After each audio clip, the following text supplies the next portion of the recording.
இன்றைய தினம் பக்தி இலக்கியத்தினுடைய வரலாற்றுல ஆந்திர தேசம் தந்த 2 பெரிய பொக்கிஷங்களை பார்க்க போறோம். அன்னமாச்சாரியார், பத்ராச்சல ராமதாசர். இது மகானுடைய சரித்திரம்ங்கிற பசுமாட்டோட வாழை கெட்டியா புடிச்சுண்டு அப்படியே நம்ம வாழ்க்கை பாதைய கடப்போம்.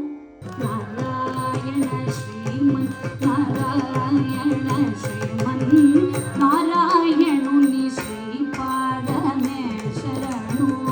இன்னைக்கும் நம்ம அன்னமாச்சாரியாவை பார்க்க முடியலன்னு வருத்தமே பட வேண்டாம். பெருமானுடைய அந்த ஜரிகை அந்த வாழை பார்த்தா அன்னமாச்சாரியாவை பார்த்துட்டோம் அப்படின்னு அர்த்தம்.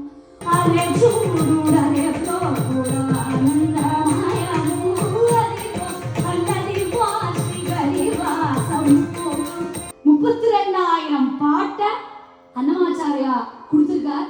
10 வயசு 12 வயசுக்குலேருந்தே பாட ஆரம்பிச்சுட்டார் இல்லையா, 95 வயசு வரைக்கும் பாடிட்டார்.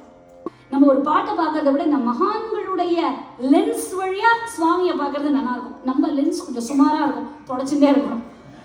டெக்ஸா கொண்டு போனா டெக்ஸால கிடைக்கும், டவரால கொண்டு போனா டவரால கிடைக்கும், குட்டி பால் கிணத்துல கொண்டு போனா அவ்வளவுதான் கிடைக்கும்.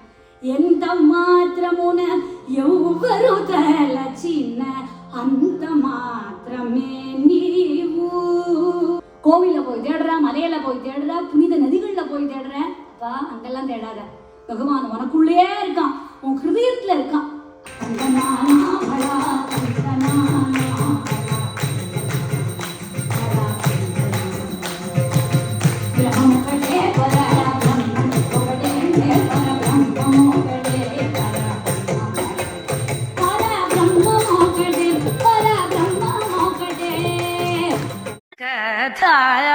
சிந்த